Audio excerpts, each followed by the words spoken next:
Oke, Ibu Bapak, saudara-saudari yang saya kasih dalam Kristus.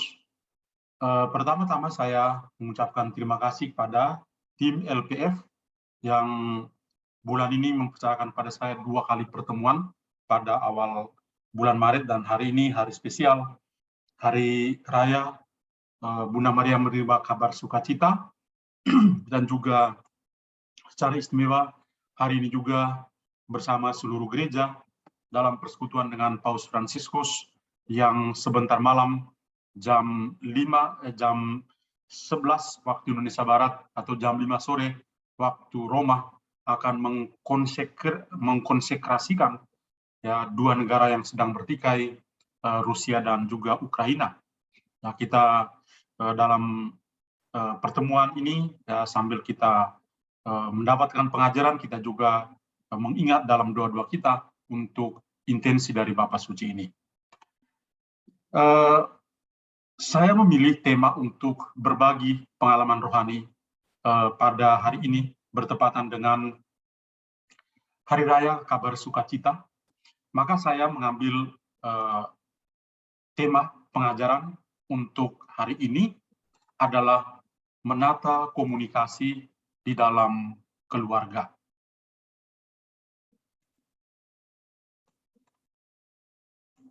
Nah, seperti biasa saya menyiapkan bahan dalam bentuk PowerPoint ya. Jadi saya coba untuk membaca hari raya ini, hari raya kabar sukacita Bunda Maria menerima kabar dari malaikat Gabriel ini dengan sebuah pengajaran yang kiranya aktual untuk kita semua, adalah menata komunikasi dalam keluarga masa kini. Nah, hal yang paling pertama saya coba untuk mengarahkan kita, kalau kita mengatakan tentang membangun komunikasi, tidak hanya berkomunikasi antar kita, tapi juga satu hal yang kiranya baik untuk kita adalah kita membangun komunikasi dengan Tuhan.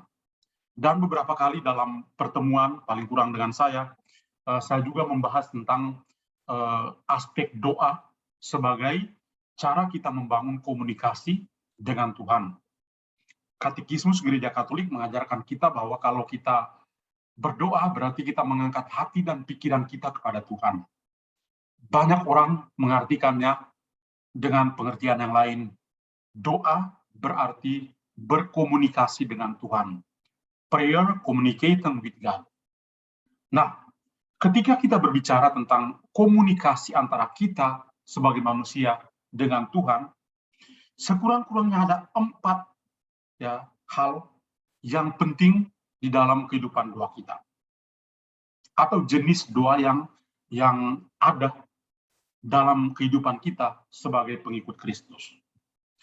Yang pertama adalah doa, satu bentuk doa yang kita lakukan adalah doa penyembahan atau adorasi.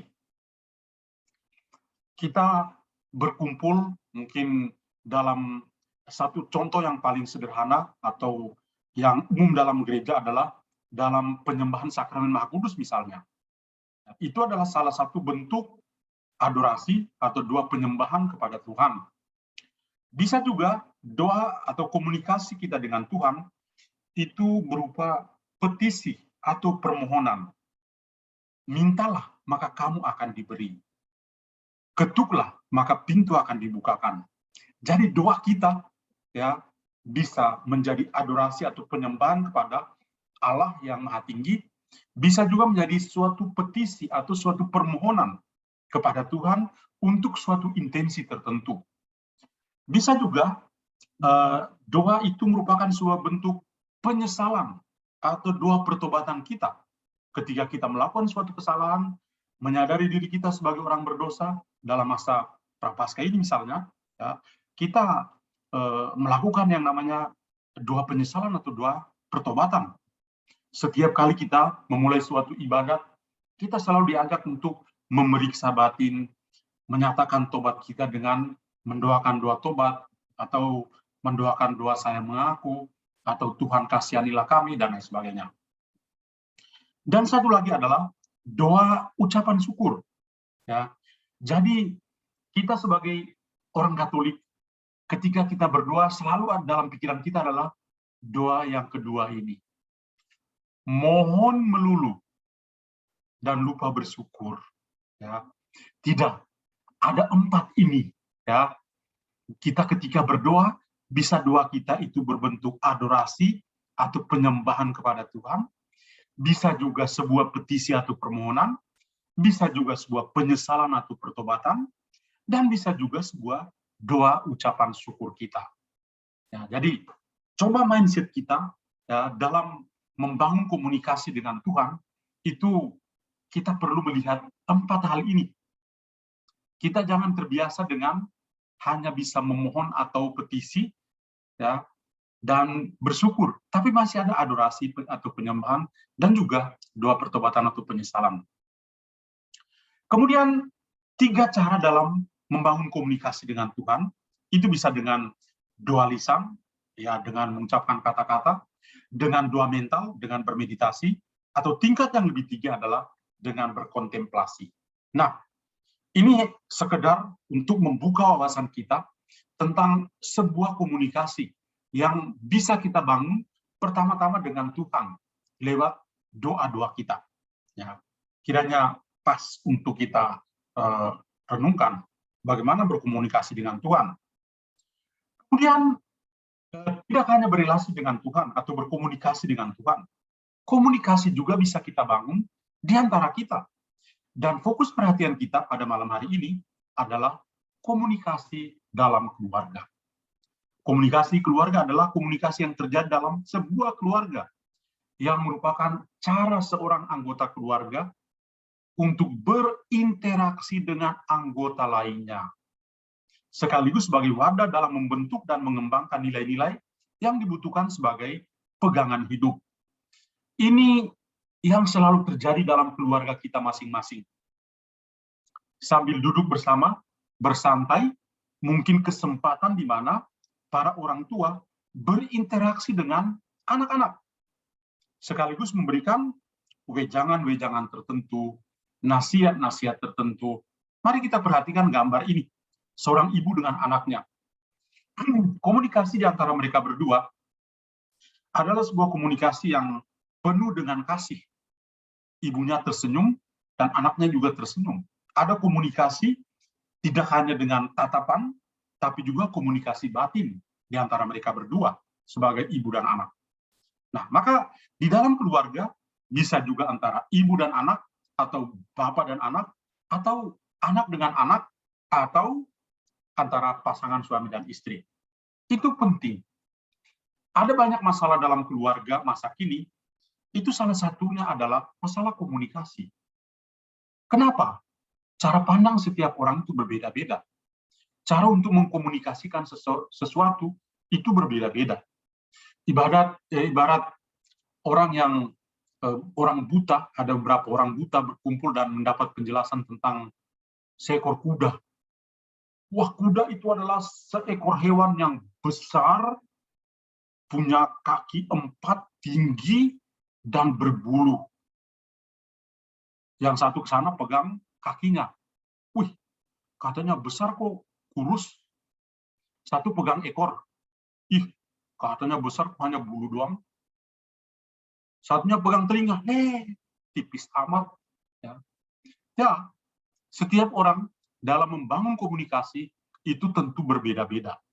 Maka perlu sekali di dalam satu keluarga ada waktu untuk bisa berkomunikasi bersama, berinteraksi antara pasangan hidup, antara orang tua sebagai pasangan hidup dan anaknya, atau antara anak dengan anak sebagai kakak beradik.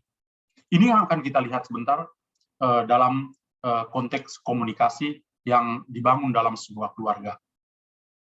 Nah, yang menjadi pedoman kita hari ini adalah Bunda Maria menerima kabar sukacita. Saya tampilkan teks Injil yang hari ini dibacakan bagi yang misa atau yang sempat membaca teks Injil hari ini, pasti mengingat kisah Bunda Maria menerima kabar sukacita. Saya bacakan untuk kita dengarkan, kemudian ada beberapa catatan penting dalam teks suci ini untuk membantu pemahaman kita tentang apa yang saya tekankan tentang komunikasi. Injil Lukas bab 1 ayat 26 sampai 38. Dalam bulan yang ke-6, Allah menyuruh malaikat Gabriel pergi ke sebuah kota di Galilea bernama Nazaret, kepada seorang perawan yang bertunangan dengan seorang bernama Yusuf dari keluarga Daud. Nama perawan itu adalah Maria. Ketika malaikat itu masuk ke rumah Maria, ia berkata, "Salam, hai engkau yang dikaruniai, Tuhan menyertai engkau." Maria terkejut mendengar perkataan itu, lalu bertanya dalam hatinya, apakah arti salam itu? Kata malaikat itu kepadanya, "Jangan takut, hai Maria, sebab engkau beroleh kasih karunia di hadapan Allah. Sesungguhnya engkau akan mengandung dan akan melahirkan seorang anak laki-laki, dan hendaklah engkau menamai dia Yesus. Ia akan menjadi besar dan akan disebut anak Allah yang maha tinggi. Dan Tuhan Allah akan mengaruniakan kepadanya takhta Daud, bapa leluhurnya. Dan ia akan menjadi raja atas kaum keturunan Yakub sampai selama-lamanya, dan kerajaannya tidak akan berkesudahan." Kata Maria kepada malaikat itu, "Bagaimana hal itu mungkin terjadi? Karena aku belum bersuami."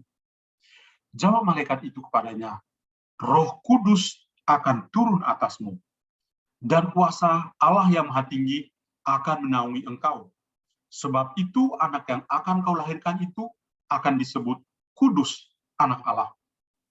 Dan sesungguhnya Elisabet, sanakmu itu, ia pun sedang mengandung seorang anak laki-laki pada hari tuanya. Dan inilah bulan yang ke-6 bagi dia yang disebut mandul. Sebab bagi Allah tidak ada yang mustahil." Kata Maria, "Sesungguhnya aku ini adalah hamba Tuhan. Jadilah padaku menurut perkataanmu itu." Lalu malaikat itu meninggalkan dia. Sebuah teks Injil yang sangat bagus. Hal pertama yang mau kita dalami untuk mengerti tentang merajut komunikasi atau membangun komunikasi dalam keluarga-keluarga. Yang pertama adalah bahwa Tuhan merajut komunikasi dengan manusia, atau Tuhan berkomunikasi dengan manusia melalui malaikat. Tadi kita mendengar kisah malaikat Gabriel itu diutus oleh Allah pergi dan bertemu dengan Maria di rumahnya. Tuhan untuk bisa berbicara, dia menggunakan sosok tertentu. Dalam dunia perjanjian lama, Tuhan selalu memakai atau para malaikat atau para nabi. Dalam dunia perjanjian baru, Tuhan berbicara kepada manusia melalui Yesus Kristus, anaknya sendiri. Tapi sebelum Yesus datang, Tuhan memakai orang-orang atau malaikat sebagai utusannya untuk menyampaikan pesannya kepada manusia. Maka di sini, komunikasi yang dibangun antara Tuhan dan manusia itu melalui perantara, yaitu malaikat. Malaikat Gabriel. Gabriel itu artinya Tuhan kekuatanku. Ya, Tuhan adalah kekuatanku. Kita juga tadi mendengar dalam bacaan Injil, ya, identitas malaikatnya jelas, ada namanya malah, Gabriel. Tuhan adalah kekuatanku. Identitas manusianya juga jelas, ada Maria. Maria artinya seorang yang memiliki kasih yang begitu dalam seperti samudera. Kasih yang begitu luas. Itu arti kata Maria. Dan Maria itu digambarkan sebagai sosok manusia. Seorang perawan sedang bertunangan dengan Yusuf dari keturunan Daud. Kemudian komunikasi yang mereka bangun adalah komunikasi lisan. Komunikasi lisan antara malaikat sebagai utusan Tuhan dan Maria sebagai manusia. Nah, apa yang terjadi? Kisah Injil tadi memang menarik. Komunikasi dua arah antara malaikat Gabriel dengan Maria sendiri. Malaikat datang pada Maria di Nazaret dan mengatakan, "Salam hai engkau yang dikaruniai, Tuhan menyertai engkau." Wah, kita bisa membayangkan ya. Saya tahun 98 itu pertama kali waktu kuliah di Yerusalem, itu pertama kali saya pergi ke Nazaret, dan saya juga begitu kagum ya ketika tiba di Basilika Bunda Maria menerima kabar sukacita di Nazaret, dan di tempat yang ditunjukkan sebagai tempat di mana Bunda Maria menerima kabar sukacita, itu orang kalau lewat di depan altar situ itu pakai berlutut segala. Ya, saya masih ingat itu. Waktu itu badan saya masih lebih slim, saya bisa berlutut. Kalau sekarang mungkin tidak bisa lagi. Tapi ingatan kuat ya, bagaimana di tempat seperti itu ketika para pesiara tiba di tempat itu dan berdoa secara khusyuk, rasanya pengalaman Maria ini adalah pengalaman yang bisa dimiliki oleh setiap orang yang berdoa. Malaikat mengatakan kepada Maria, "Salam hai engkau yang dikaruniai, Tuhan menyertai engkau." Maria menunjukkan sifat manusiawinya. Apa yang dia tunjukkan? Terkejut, bingung, bertanya dalam hati, berusaha untuk bisa memahami makna dari salam itu. Karena ini untuk pertama kali dia mendengar. Coba kalau berkali-kali mungkin halnya biasa. Tapi ini pengalaman yang luar biasa. Sebuah pengalaman iman. Ya. Nah, lalu komunikasi selanjutnya dari malaikat. Ketika malaikat melihat Maria menunjukkan kemanusiaannya, lalu dia langsung menguatkan Maria. "Jangan takut, hai Maria, sebab engkau beroleh kasih karunia di hadapan Allah. Sesungguhnya engkau akan mengandung dan melahirkan seorang anak laki-laki, dan hendaklah engkau menamai dia Yesus. Ia akan menjadi besar dan akan disebut Anak Allah yang Maha Tinggi. Dan Tuhan Allah akan mengaruniakan kepadanya takhta Daud, bapa leluhurnya. Dan ia akan menjadi raja atas kaum keturunan Yakub sampai selama-lamanya, dan kerajaannya tidak akan berkesudahan." Kalimat-kalimat ini disampaikan oleh malaikat Gabriel kepada seorang gadis, kepada seorang perawan, dan tentu ketika malaikat itu menjelaskan, bahkan memberikan bukti-bukti untuk meyakinkan Maria yang dalam keadaan terkejut dan bingung, ya, tentu Maria tetap dalam keadaan manusiawinya. Maka di sini dikatakan, bagaimana hal itu mungkin terjadi? Karena saya belum bersuami. Ini suatu suasana kebingungan yang masih menguasai Maria. Ketika dengar berita seperti itu, sangat manusiawi. Terkejut, bingung, bertanya dalam hati, dan coba untuk memaknai ya perkataan tersebut. Lalu apa yang dilakukan oleh malaikat? Komunikasi masih berlanjut. Dari pihak malaikat, Roh Kudus akan turun atasmu, dan kuasa Allah yang Maha Tinggi akan menaungi engkau. Sebab itu anak yang akan kau lahirkan itu akan disebut kudus, anak Allah. Dan sesungguhnya Elisabet sanakmu itu, ia pun sedang mengandung seorang anak laki-laki pada hari tuanya. Dan inilah bulan yang ke-6 bagi dia, yang disebut mandul itu. Sebab bagi Allah tidak ada yang mustahil. Malaikat tidak tinggal diam. Ketika melihat kemanusiaan yang ditunjukkan oleh Maria, malaikat berusaha untuk meyakinkan dia, bahkan memberikan bukti tertentu. Dan satu bukti yang membuat Maria sadar adalah, dan sesungguhnya Elisabet sanakmu itu, ia pun sedang mengandung seorang anak laki-laki pada hari tuanya, dan ini bulan yang ke-6. Padahal dia disebut itu mandul, rahimnya sudah mati. Maria tentu saja, ya, tadinya bingung, tapi ketika dia mendengar ini, betul-betul juga menjadi kabar sukacita bagi dia. Karena Elisabet yang sudah lanjut usia juga sedang mengandung. Dan ini hanya bisa kuasa Allah yang bisa menjelaskan segala sesuatu. Karena malaikat menjelaskan secara mendalam dan juga dengan contoh yang konkret, maka apa yang terjadi? Maria percaya. Sesungguhnya aku ini adalah hamba Tuhan. Jadilah padaku menurut perkataanmu itu. Dan malaikat pun meninggalkan Maria, dan Maria merenung, menyimpan segala perkara itu dalam hatinya. Komunikasi dua arah yang dibangun oleh malaikat dan Maria. Atau boleh dikatakan antara Tuhan dan manusia. Dan bagaimana komunikasi ini bisa kita terapkan dalam kehidupan kita. Mari kita perhatikan komunikasi yang dibangun oleh malaikat. Malaikat itu berbicara apa adanya. Dia tidak tutup-tutup. Dia mengatakan apa yang menjadi pesan Tuhan, bukan apa yang dia sendiri mau katakan. Ini Tuhan yang ngomong pada dia. Maka sampaikanlah apa yang Tuhan sampaikan. Dan itu dilakukan oleh malaikat Gabriel. Jadi malaikat Gabriel itu berbicara apa adanya.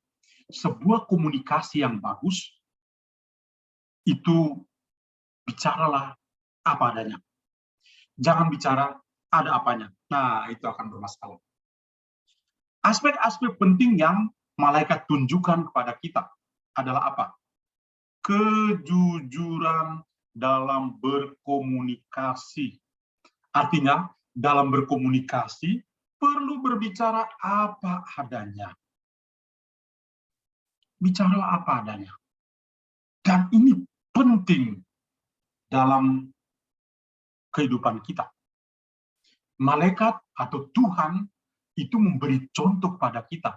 Tuhan omong apa adanya, tanpa menutup-nutupi, tanpa pakai embel-embel, tanpa pakai topeng, tapi dia berbicara apa adanya.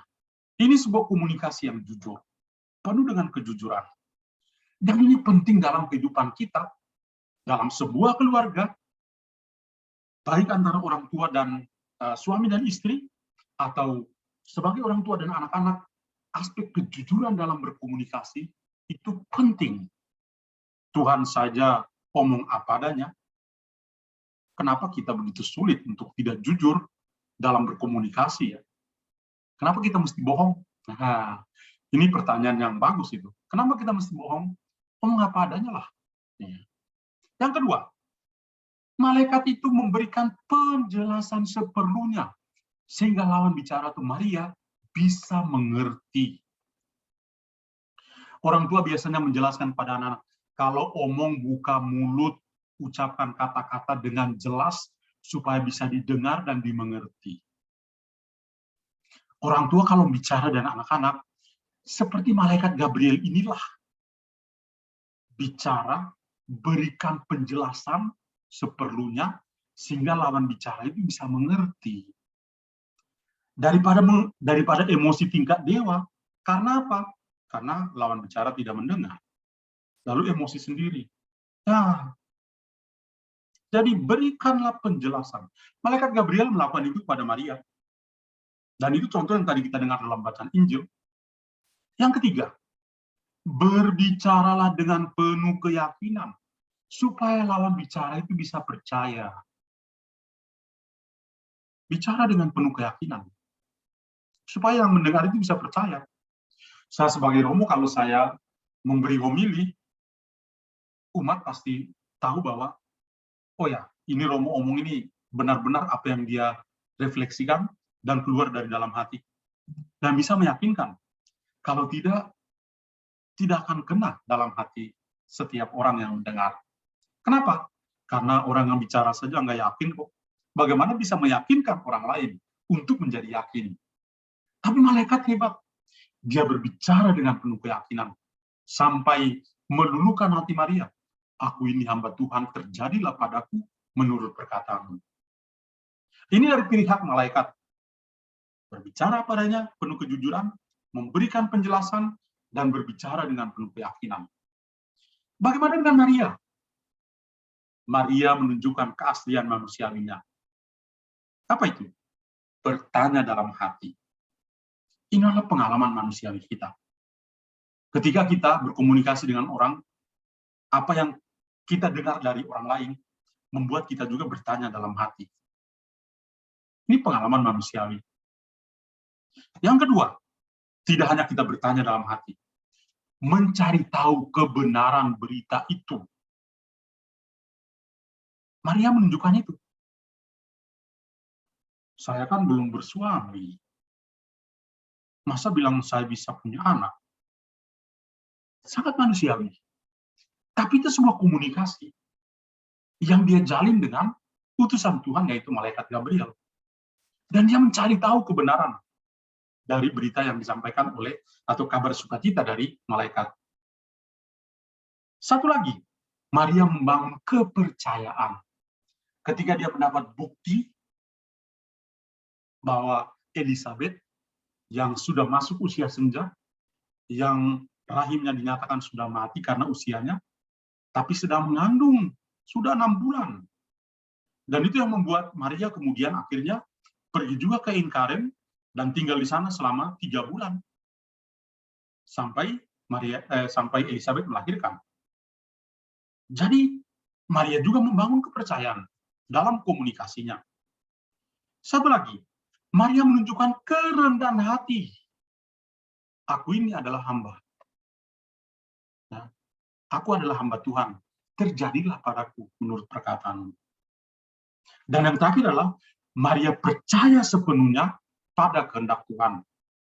Ketika dia mengatakan, aku ini hamba Tuhan, terjadilah padaku menurut perkataanmu, lalu Lukas tadi melukiskan bahwa malaikat itu setelah dia melihat iman Maria, kerendahan hati Maria, dan menerima kabar sukacita itu, malaikat lalu meninggalkan dia. Seandainya Maria belum mengatakan, aku ini hamba Tuhan, terjadilah padaku menurut perkataan, mungkin malaikat masih tinggal untuk bisa meyakinkannya. Nah, itu dari kitab suci. Bagaimana Tuhan berkomunikasi dengan manusia lewat malaikat Gabriel kepada Bunda Maria. Bagaimana dengan kita? Malaikat Gabriel pergi berbicara atau berkomunikasi dengan Maria yang sebentar lagi akan membentuk sebuah keluarga. Maka saya lalu berpikir, permenuan kita akan berfokus pada komunikasi dalam keluarga kita masing-masing. Mari kita memperhatikan gambar ini. Ini selalu terjadi dalam keluarga kita. Perhatikan si bapak ini, penuh dengan emosi. Ketika bicara sama istrinya, berantem melulu. Kenapa? Karena komunikasi. Dan ini membuat apa? Anak yang lebih besar juga. Aduh, sampai tutup telinga. Apalagi yang kecil ini. Boleh punya boneka, tapi lihat wajahnya. Kenapa? Karena komunikasi antara suami dan istri ini. Ini akan berubah ketika komunikasi antara mereka berdua ini bagus, maka wajah ini tidak akan sedih, atau tangan ini tidak akan letakkan di sini. Kita harus ingat, orang tua itu adalah pendidik nomor 1 bagi anak-anak. Itu satu rumusan yang tidak bisa kita hindari. Itu tugas orang tua. Dalam pernikahan, itu salah satu hal yang penting adalah orang tua berjanji menjadi pendidik nomor 1. Yang kedua, komunikasi adalah salah satu cara mendidik dan mendewasakan anak-anak. Demikian juga menguatkan cinta kasih pasangan suami dan istri. Komunikasi yang baik antara suami dan istri membuat cinta mereka semakin kuat. Komunikasi yang baik antara suami dan istri dan anak-anak membuat anak-anak akan menjadi semakin dewasa, matang dalam hidupnya.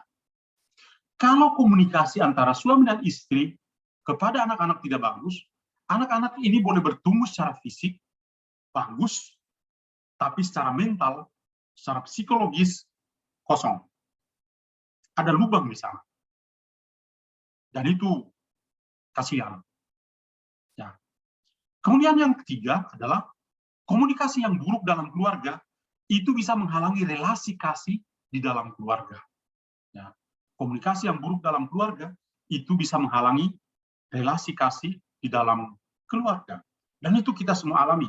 Dalam keluarga-keluarga kita, ketika orang tua sering berantem, anak-anak itu mencari di luar, hiburan di luar, dan lain sebagainya. Nah, Ini penting sekali. Kalau tadi Tuhan berkomunikasi dengan manusia melalui malaikat Gabriel dengan Bunda Maria, bagaimana dengan kita? Ya, apakah kita mau seperti ini?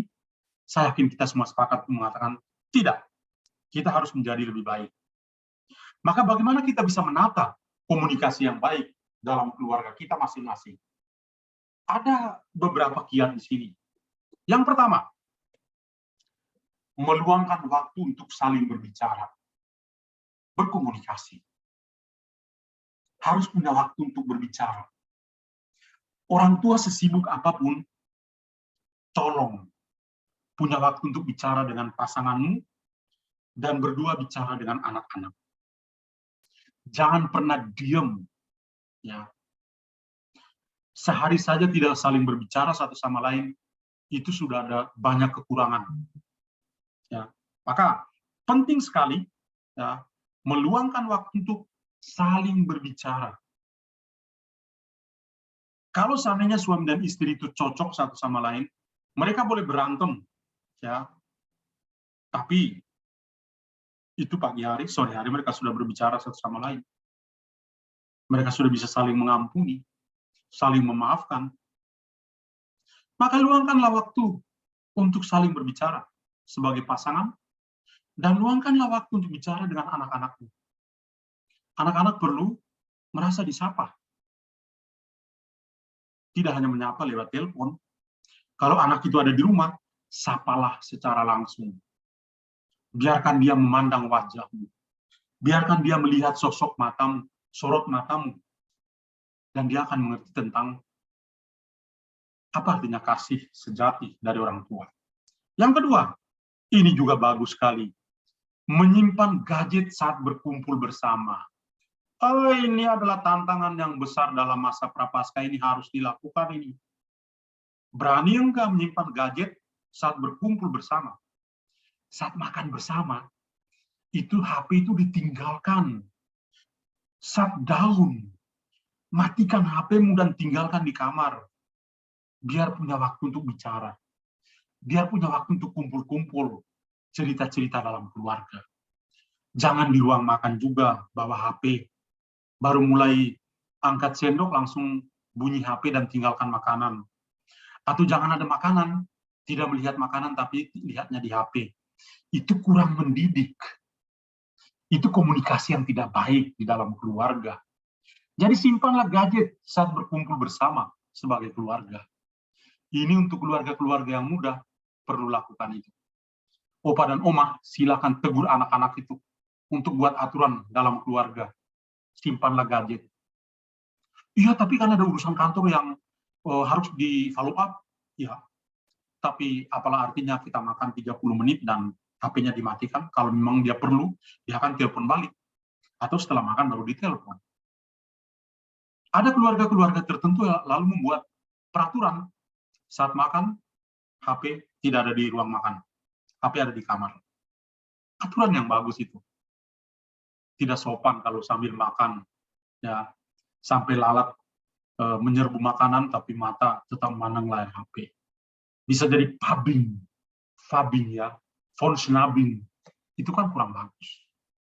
Satu lagi, mengatur jadwal family time. Menata komunikasi yang baik dalam keluarga itu. Keluarga perlu berkumpul, menentukan waktu kapan kita bisa punya quality time, ya. Nonton bareng, makan sama-sama, atau bercerita bersama, berolahraga bersama, dan lain sebagainya. Ya. Jadi jadwal family time itu perlu. Dan ini dari keluarga itu penting sekali. Satu lagi, memberi perhatian pada keluarga. Perhatian lebih ekstra. Kadang-kadang itu ada yang karena alasan pelayanan, lalu tinggalkan keluarga. Iya, pelayanan itu satu hal yang bagus kok. Tapi mengorbankan keluarga itu kurang dewasa, kurang bagus juga. Ya, kita melayani, ya, tapi jangan meninggalkan keluarga dengan alasan pelayanan, akhirnya keluarga tidak diperhatikan. Istri terlalu banyak pelayanan juga, membuat suami bisa macam-macam. Suami terlalu banyak pelayanan, buat istri juga bisa macam-macam. Orang tua terlalu aktif dalam pelayanan dan lupa mendidik anak, ini juga masalah. Pelayanan is baik, tapi kita harus memberi perhatian lebih kepada keluarga. Itu. Satu lagi, mengingat momen spesial setiap anggota keluarga. Kadang-kadang suami dan istri lupa hari perkawinannya. Ya, HUT perkawinan perlu dirayakan. Tidak meriah-meriah amat, tapi yang nggak apa-apa. Itu kan hari yang bahagia. Ulang tahun misalnya juga perlu. Ya, momen-momen spesial ini perlu diingatkan. Orang akan merasa peneguhan yang luar biasa. Kemudian saling terbuka satu sama lain. Kalau ada apa-apa, sama seperti malaikat Gabriel tadi, bicaralah yang jujur. Bicaralah yang jujur. Saling terbuka. Jangan sudah jatuh baru terbuka. Itu kurang bagus. Ya. Jangan sudah kecebur dalam lumpur, baru bilang, aduh sorry ya, saya lupa sampaikan. Enggak. Terbukalah satu sama lain sebagai pasangan hidup. Terbukalah satu sama lain dengan anak-anak. Ini menata komunikasi yang baik dalam keluarga. Dan yang terakhir adalah memanfaatkan kecanggihan teknologi untuk berkomunikasi. Kalau tinggal berjauhan, video call dong. Video call, saling memandang dan bercerita, ketawa-ketawa. Oh, itu hal yang bagus. Jadi ini kiat-kiat tertentu untuk menata komunikasi dalam keluarga. Ya. Kita bisa lihat 7 hal ini, ya, begitu dekat dengan apa yang dilakukan oleh malaikat Gabriel kepada Bunda Maria. Ya. Berbicara, saling meluangkan waktu untuk saling berbicara. Ya. Ada perhatian dari malaikat kepada Maria, terbuka, keterbukaan. Nah, itu aspek-aspek tertentu yang bisa kita lihat dari cerita tentang kabar sukacita tadi. Maka pertemuan kita pada malam hari ini adalah apa? Apa yang Anda pelajari dari komunikasi antara malaikat Gabriel dan Bunda Maria tadi yang saya jelaskan? Apa yang bisa Anda pelajari dan bisa dilakukan dalam kehidupan? Bagaimana Anda bisa merajut komunikasi dalam keluargamu saat ini? Bagaimana Anda bisa mengatasi kendala mandeknya komunikasi dalam keluarga? Sulit sekali untuk berkomunikasi dengan pasangan atau berkomunikasi dengan anak. Bagaimana? Apakah bisa membawa kabar sukacita kepada orang-orang dalam keluarga sendiri? Apakah Anda bisa memiliki semangat pengampunan tanpa batas untuk mengobati komunikasi yang mandek dalam keluarga? Nah, saya kira ini adalah hal yang bagus yang bisa membantu kita untuk mewujud nyatakan atau mengejawantah apa yang kita renungkan pada hari ini, pada pesta atau hari raya kabar sukacita ini. Sekian dan terima kasih. Tuhan berkati kita semua. Amin. Terima kasih, Pastor John Labah. Ya. Sungguh indah malam hari ini, Pastor memberikan pengajaran yang sangat berharga untuk kami. Ya, komunikasi itu ada 2 tipe, komunikasi dengan Tuhan dan komunikasi di dalam keluarga. Terima kasih, Pastor. Malam hari ini, Pastor lebih mengajar kami di dalam komunikasi di dalam keluarga. Orang tua adalah pendidik nomor 1 bagi anak-anak. Komunikasi adalah satu cara mendidik dan mendewasakan anak-anak. Demikian juga menguatkan cinta kasih Tuhan bagi pasangan suami istri. Yang ketiga, komunikasi yang buruk dalam keluarga menghalangi relasi kasih di dalam keluarga itu sendiri. Pastor, terima kasih mengajarkan kami bagaimana cara membangun komunikasi agar tetap baik. Yang pertama, jujur, berbicara apa adanya. Yang kedua, memberi penjelasan. Yang ketiga, berbicara dengan penuh keyakinan. Bagaimana cara menata komunikasi yang baik? meluangkan waktu untuk saling berbicara, menyimpan gadget saat berkumpul. Ya, ini sangat-sangat mengena sekali, Pastor. 3, mengatur jadwal family time. 4, saling terbuka satu sama lain. Yang kelima, memberi perhatian lebih kepada keluarga. Ada satu istilah pada saat ini, Pastor, mendekatkan yang jauh, tetapi menjauhkan Bukan yang yang dekat. dekat. Ya, ini salah satu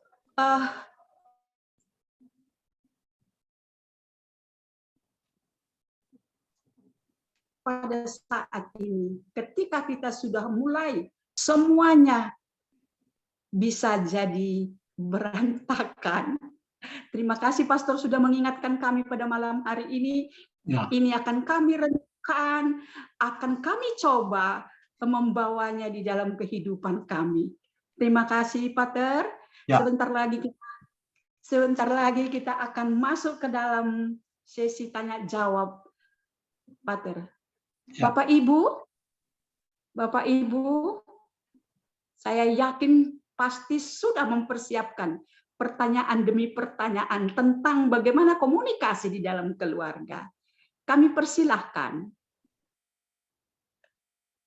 Saya ada melihat, Pater, ada Ave, Anoa, dan Ferry. Sudah angkat tangan, silakan.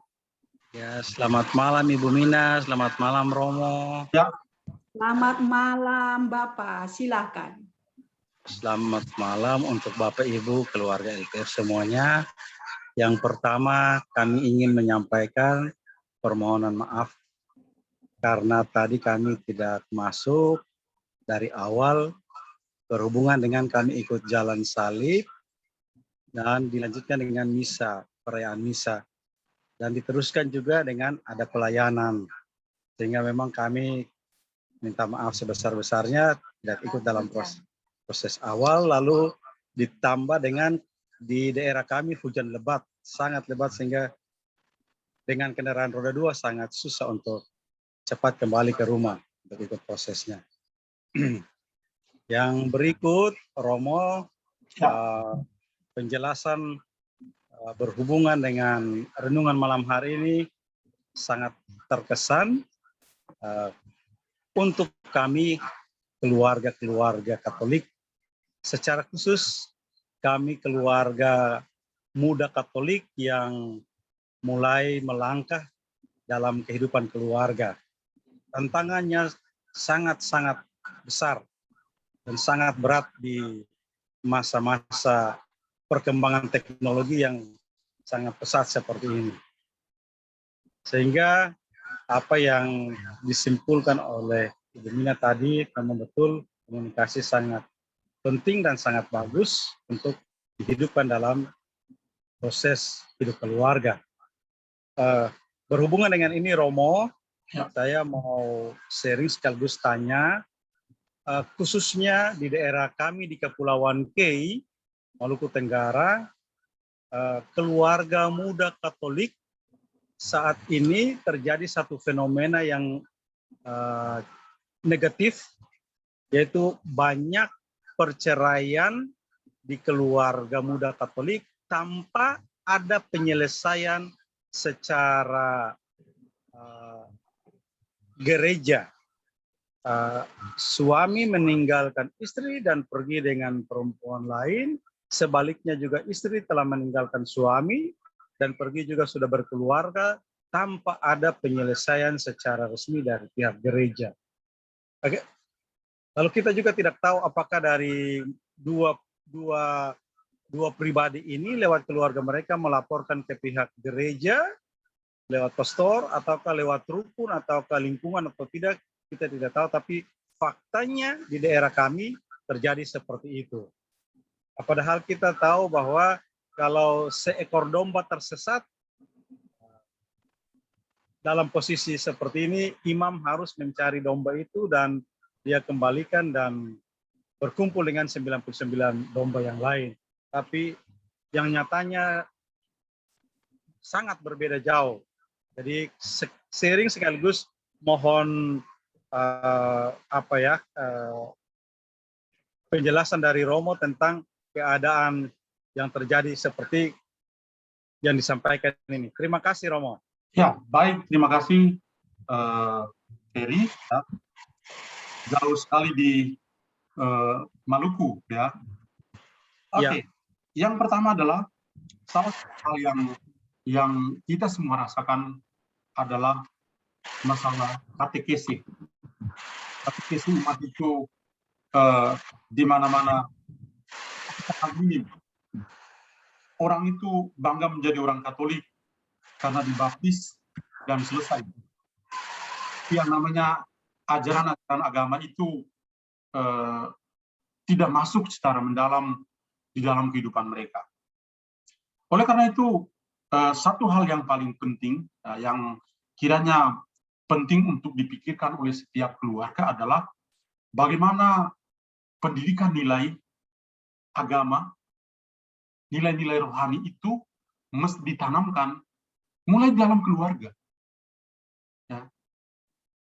Jadi ini kita tidak bisa berharap pada orang-orang yang berjubah, kaum berjubah untuk berbuat banyak, karena para pastor, bruder, dan juga suster misalnya jumlahnya sangat terbatas.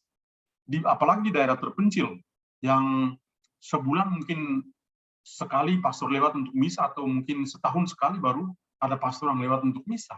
Daerah kepulauan sangat sulit. Ya. Maka saya melihat hal yang pertama adalah masalah katekese umat yang masih sangat minim. Kita gereja membutuhkan tenaga-tenaga pastoral yang bisa mengedukasi umat, mendidik umat, hal-hal yang sederhana dalam pendidikan iman. Ya, misalnya hal yang sederhana, sakramen perkawinan. Bagaimana ajaran tentang perkawinan dalam ajaran gereja Katolik itu bisa ditanamkan mulai di dalam keluarga masing-masing. Ya, orang tua yang saling menghormati satu sama lain, ya, lalu mendidik anak untuk nanti menjadi orang tua juga, menjadi orang tua yang hebat. Atau ketika dalam persiapan perkawinan misalnya, orang harus disiapkan, ya, untuk menyadari panggilan mereka sebagai pasangan hidup misalnya. Ya. Jadi tugas bukan hanya para gembala, tapi tugas seluruh gereja, tugas kita semua, ya, untuk mendidik orang-orang muda kita, anak-anak dan remaja, untuk melihat masa depan mereka. Itu. Lalu yang kedua, ya, selain hal yang lemah atau yang menjadi kekurangan kita adalah pendidikan katekese di dalam keluarga. Hal lain adalah bagaimana dalam kerjasama atau komunikasi antara umat dengan gembalanya. Ya, itu perlu tenaga-tenaga pastoral, ketua lingkungan, ketua KBG, komunitas masih gerejani, atau koordinator wilayah, harus berkomunikasi dengan gembalanya di paroki. Jangan tinggal diam. Ya. Misalnya, kalau dalam kasus perkawinan tertentu, orang ketika mau menikah selalu waktu pengumuman dikatakan barang siapa mendengar bahwa kalau ada halangan untuk pasangan ini segera menyampaikan kepada pastor paroki. Itu perlu tugas seluruh umat. Orang harus mengatakan, Romo jangan berkati pasangan ini karena yang ini masih punya ikatan perkawinan dengan ini. Itu perlu. Kita bukan menggagalkan perkawinan orang, tapi kita berusaha supaya orang itu jalannya lurus. Ya, seperti itu. Jadi tugas bersama umat menyadarkan gembala untuk tanggap dengan situasi. Ya. Lalu satu hal lagi adalah kembali ke dalam keluarga masing-masing. Motivasi untuk apa Anda menikah? Apakah Anda menikah untuk menjadi orang yang bahagia? Atau menikah untuk menjadi orang yang menderita? Semua akan memilih menikah untuk jadi bahagia. Karena itu, sebelum orang mewujudkan persekutuan mereka, harus menimbang-nimbang dan mengambil keputusan yang tepat. Ini kiranya komentar saya untuk pertanyaan dari Ferry tadi. Terima kasih, Kasih, Pastor, Romo. untuk Ya, Kasih Bu Mina. terima kasih, Pastor, untuk penjelasannya. ya, Bagaimana sebenarnya umat juga harus aktif ya, Pastor, ya, di dalam memperhatikan sesama, ya. Apakah mereka sudah bercerai? Jika mereka masih punya ikatan, mereka harus lapor di pastor, ya. betul. Terima kasih, Pastor. Semoga jawaban Pastor sudah cukup memuaskan Bapak Ferry dan Anang Amel. Ada Kasih. satu pertanyaan, Pater, di chat room. Mungkin saya baca. Ya. Malam, Pastor. Saya mau bertanya tentang berdoa. Begini, Pastor, kadang saya tidak fokus dalam berdoa, saking mengantuknya, sehingga saya sering mengulang doa saya. Bagaimanakah doa saya itu? Apakah berkenan di hadapan Tuhan? Demikian, Pastor. Mari kita perhatikan apa yang tadi saya katakan paling pertama ini. Di sini ada dalam berkomunikasi atau berdoa, ya, ada dua penyembahan, ada petisi atau permohonan, ada penyesalan atau pertobatan, dan yang terakhir adalah ucapan syukur. Saya mau fokuskan perhatian pada penyesalan atau pertobatan ini. Ya. Jadi ketika kita berdoa, ya, sesuai dengan arahan dari para bapak gereja dan orang-orang kudus mengatakan begini, ketika kita berdoa, kita kurang fokus, kurang konsentrasi. Apa yang harus kita lakukan? Ada banyak cara. Cara yang pertama adalah seperti yang tadi saya tunjukkan itu. Kita cepat-cepat menyadari bahwa kita lagi enggak konsentrasi. Dan kita langsung mengganti suasana itu dengan sebuah doa, yaitu doa memohon pengampunan. Caranya bagaimana? Ketika saya terganggu, saya akan berhenti sejenak dan saya berdoa, Tuhan, saya sebenarnya sedang berdoa, tapi Engkau tahu saya tidak fokus. Tuhan, kasihanilah saya. Dan saya mohon semoga Engkau mengarahkan saya kembali untuk fokus dalam doa saya. Jadi tadinya kita tidak konsentrasi dalam doa kita. Kita mungkin sambil berdoa tapi hati kita lagi ingat kesel tadi siang, lagi berantem sama siapa, di tempat kerja atau apa. Itu mengganggu doa kita. Maka sambil kita terganggu seperti itu, kita mengubah doa kita dengan doa permohonan ampun, memohon ampun, doa tobat. Ya, itu salah satu cara. Cara yang kedua, para bapak gereja mengajarkan begini, kalau ketika kita berdoa dan kita tidak fokus lagi, silakan ambil rosario dan doakan saja, nggak apa-apa, didoakan saja tanpa identitas yang intensi yang jelas, nggak apa-apa. Yang penting bisa mengarahkan Anda kembali ke semangat doamu. Atau juga, ya, ketika kita mau tidur, begitu selesai doa sebelum tidur, kemudian tidur, waduh, pikiran saya kemana-mana. Seperti saya diganggu oleh setan, ya. Pikiran saya kok begini-gini melulu. Wah, bagaimana menghilangkan pikiran yang kotor atau pikiran yang penuh dengan kebencian dalam hati? Ambil rosario dan doakan, Salam Maria penuh rahmat, Salam Maria, Salam Maria, Salam Maria. Lama-kelamaan akhirnya rosario boleh jatuh di atas lantai, tapi kita bisa tidur dengan tenang karena kita tidak jatuh dalam pikiran-pikiran yang kotor dan lain sebagainya. Jadi ini cara-cara tertentu yang bisa mengalihkan, ya, mengalihkan kita untuk kembali fokus pada doa kita. Ya. Tentu saja apa yang dialami itu jangan lupa bahwa kami, para pastor pun, atau orang-orang religius pun, punya pengalaman yang sama. Saya juga kadang-kadang mengalami seperti itu. Ya. Tapi apa yang saya lakukan? Nah, saya ikuti ajaran dari para bapak gereja seperti itu. Ya, malam saya tidur, kadang-kadang kan siang saya sudah banyak kegiatan, ada kesal juga ya sama orang, sama umat, atau sama frater, atau apa ya. Gimana ya, wah tadi siang saya marah sekali ya, bla bla bla bla. Aduh, saya kenapa tadi tidak mau kata yang kasar ini kepada dia? Sangat manusiawi. Tapi itu kan mengganggu pikiran. Saya kadang-kadang mengambil rosario. tanpa berusaha membuat satu intensi, saya doakan saja Salam Maria, dan akhirnya saya lupa.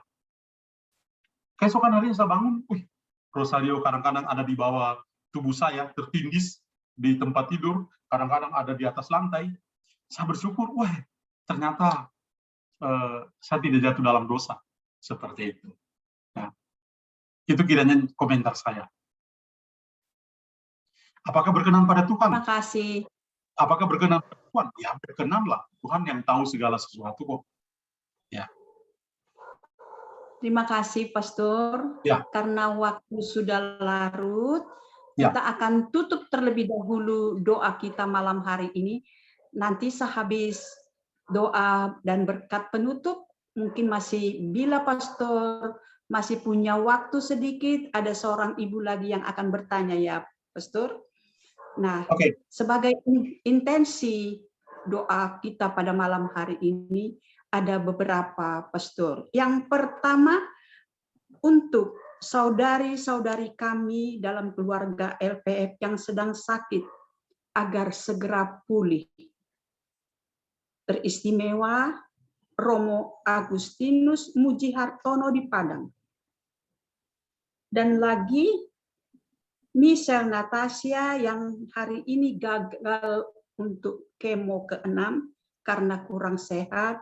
Semoga besok kemo yang ke-6 boleh berjalan dengan lancar. Demikian juga Viane Avela dan Sernita Damanik yang dalam program kemoterapi.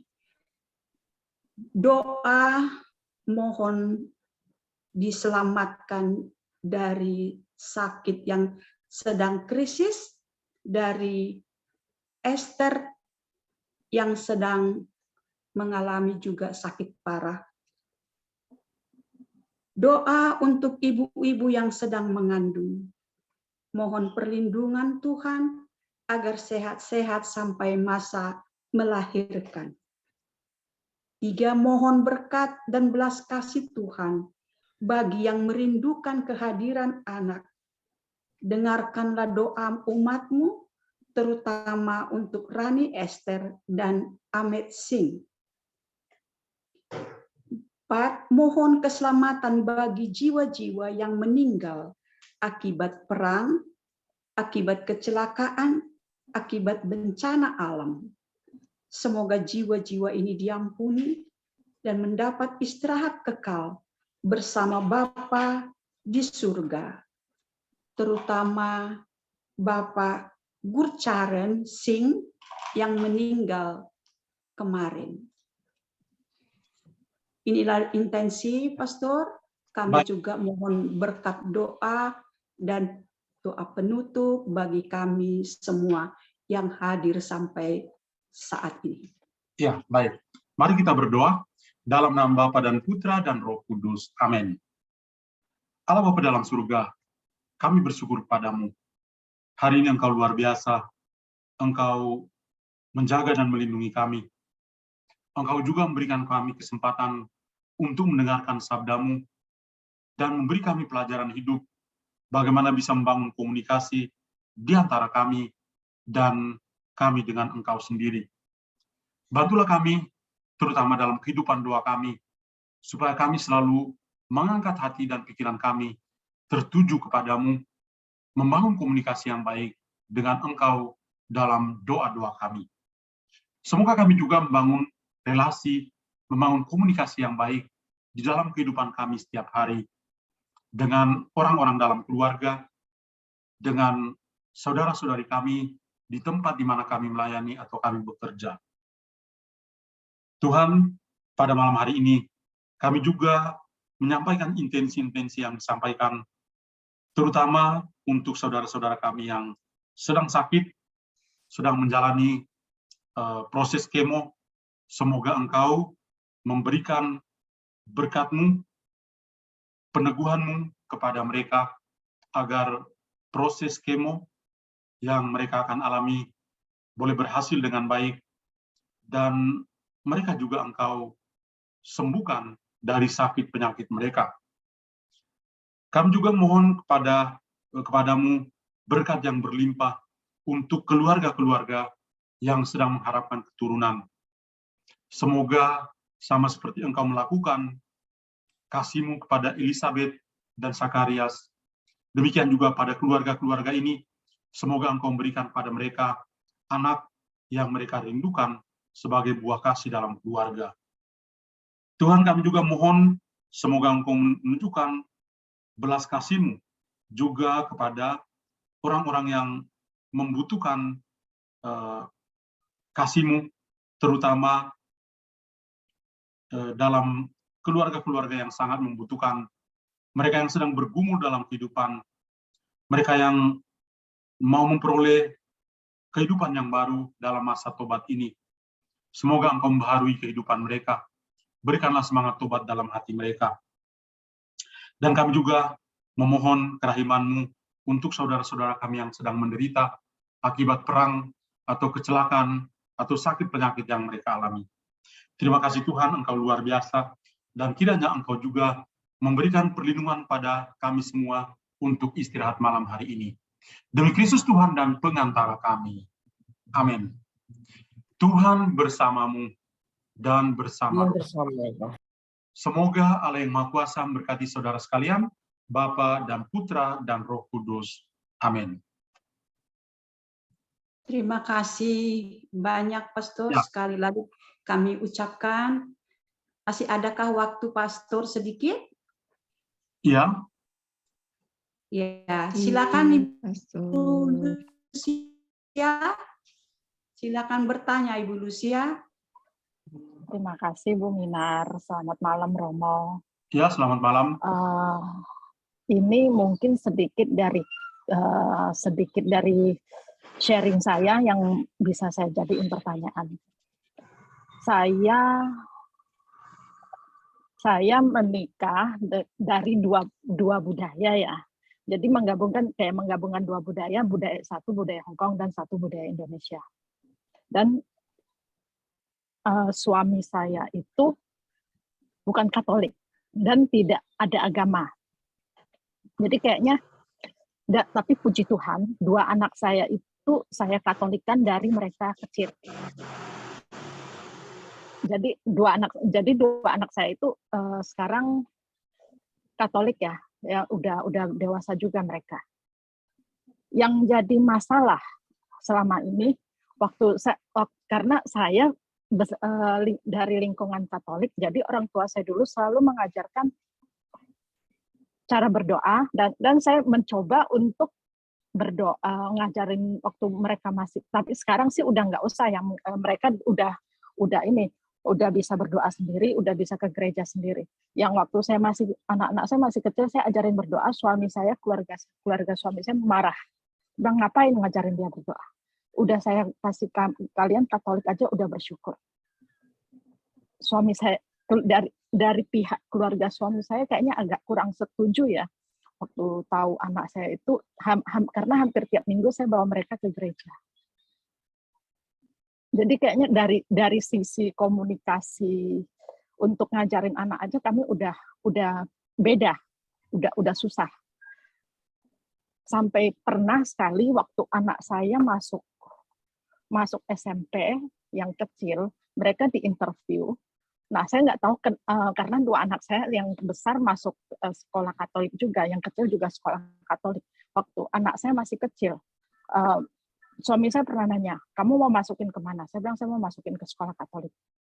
Dia bilang, sekolah Katolik di Hong Kong sama dengan sekolah Katolik di pemerintah, saya bilang beda. Karena saya dari besar sampai saya kuliah, saya di lingkungan Katolik. Makanya mereka agak kurang setuju waktu saya masukin ke Katolik semua.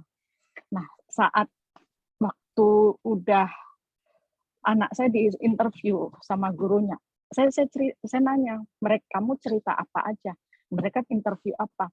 Mereka interview keluarga kita, Mami. Mereka nanya, apa yang jadi kendala? Jadi kayak pertanyaan dari Romo tadi ya, penjelasan Romo tadi. Apa yang menjadi kendala waktu kalian komunikasi di keluarga? Saya terus tanya anak saya, kamu jawab apa, Nak? Anak saya bilang, saya jawab kadang Mami berantem sama bukan berantem dari sisi berantem tangannya, dia bilang kadang adu mulut sama bapak. Saya bilang, lah ngapain kamu ngomong kayak gitu sama gurumu? Saya bilang gitu kan. Ya kan nggak apa-apa. Mereka kan nggak tahu. Lah, ngapain kamu ngomong ya? Nggak usah ngomong kali. Saya bilang gitu ya. Tapi waktu interview, tapi saya ini jadi seolah-olah anak saya udah tahu ya komunikasi kami berdua kayaknya. Padahal kami nggak waktu berantem juga nggak depan anak-anak. Nggak depan anak-anak. Saya bilang mau berantem boleh, tapi tolong jangan di depan anak-anak. Biarkan mereka ini tahu kita akur, tapi sebenarnya kita berdua nggak akur. Saya sampai ngomong sama suami saya kayak gitu. Suami saya sih antara terima dan tidak terima ya waktu saya ngomong kayak gitu. Nah, terus yang besar juga kayaknya udah tahu. Sampai hari ini komunikasi kami itu kayaknya makin lama makin jauh ya. Kayak makan, suami sengaja menghindar. Kayak terus anak-anak saya bilang coba suruh bapakmu datang makan bareng. Terus saya mau nanya apa sih yang jadi masalahmu sampai makan aja nggak mau bareng, saya bilang gitu ya. Tapi nggak pernah mau ngomong, Romo. Nggak pernah mau ngomong masalahnya di mana. Jadi sepertinya komunikasi kami itu ya kayak Romo yang jelasin tadi, komunikasi kami itu agak mandek ya. Makin ke sini makin nggak jelas. Komunikasi kami akhirnya saya sering ngomong malah perantaranya lewat anak. Tolong dong ngomong sama bapakmu kayak gini. Tolong dong, sampai anak saya bilang, Mami, kamu kan punya mulut. Kenapa nggak ngomong sendiri? Sampai anak saya ngomong kayak gitu, saya bilang, ya kalau mamimu punya mulut bisa ngomong sampai bapakmu buka suara. Itu udah puji Tuhan sekali. Saya sampai kayak gitu, itu udah puji Tuhan sekali kalau sampai bapakmu buka suara waktu mamimu mau ngomong. Jadi saya cuma menanya, komunikasi kayak gitu kayak memang sih kami anggap udah nggak sehat, Romo. Serumah, ya boleh dibilang saya sudah nggak komunikasi kayak begitu perantara lewat anak itu malah udah hampir 2 tahun ini. Udah hampir 2 tahun. Jadi sepertinya di luar kelihatan bagus, akur. Tapi ya itu ingin menanyakan sebaiknya ya bagaimana ya, Romo? Karena ya. Kalau kami seperti kayak gini, kayaknya bukan udah mencoba, tapi tetap aja nggak ada jalan keluar. Terima kasih, Romo. Ya, Ibu Lucia, Ibu bukan hanya salah seorang atau Ibu tidak sendirian. Saya yakin banyak di sini yang hadir malam hari ini atau yang tidak sempat hadir itu adalah Lucia-Lucia yang lain kok. Jadi jangan merasa sendirian. Ada banyak teman. Ada banyak teman. Paling kurang sebagai pastor, ya ketika bicara dengan keluarga-keluarga, keluhannya 11-12 dengan ibu. Biar jauh di Hong Kong, tapi yang ada di sekitar ini dari Medan sampai di Maluku, sama. Ya. Ketika masih muda sih, ya komunikasinya bagus-bagus saja. Tapi ketika sudah mencapai usia perkawinan tertentu, ya titik kejenuhan itu bisa muncul. Ya. Maka sederhana saja. Apa yang sudah Ibu Lucia lakukan, paling kurang komunikasi dengan perantaran anak, itu sudah bagus. Satu hal yang bagus. Dengan anak, karena masih dalam rumah, tidak pakai tetangga segala, tidak pakai tetangga untuk bisa sampaikan suami, ya. Tapi dan anak itu hal yang bagus kok, ya. Sampai anak bilang, Mami ngomong sendiri lah, masa nggak punya mulut aja, ya. Tapi itu kan hal yang biasa dalam keluarga di usia-usia tertentu perkawinan, ya komunikasi satu sama lain itu mandek juga, ya. Itu sangat manusiawi. Tapi apa yang harus dilakukan? Yang harus dilakukan adalah selalu proaktif. Enggak apa-apa, ngomong aja sampai dia bosen. Lama-kelamaan dia juga akan punya waktu untuk mendengar. Seperti itu. Yang penting ulangi setiap hari. Harus berusaha untuk selalu bicara sama dia. Kalau bicara dan dia tidak mau pasang telinga, nggak apa-apa. Bisikan atau teriakin ya. Pokoknya ulangi terus ya. Lama-kelamaan hal-hal yang diulangi itu, lama-kelamaan dia juga bosan, akhirnya pasrah juga ya.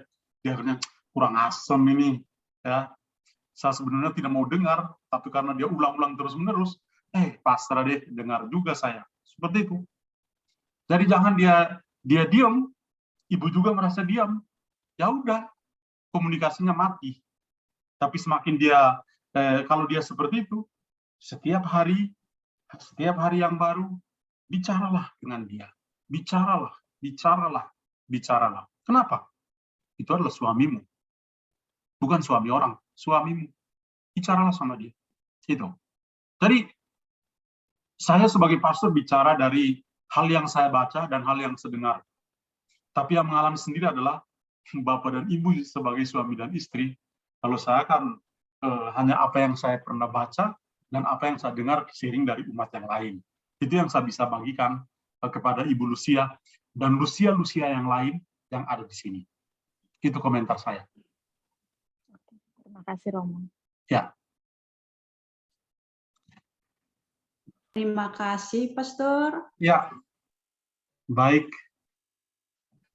Ini sudah Ya. jam 9.20, maka kita Iya, harus... terima kasih Bapak Ibu semua yang telah bergabung pada malam hari ini. Semoga besok kita dapat bertemu kembali di dalam waktu yang sama. Terima kasih Bapak Ibu. Selamat malam, Pastor. Ya. Makasih Romo John. Makasih Romo. Thank you. Ya. Makasih Romo John. Sama-sama. Makasih Romo Malam John. semuanya. Yang masih hadir malam ini.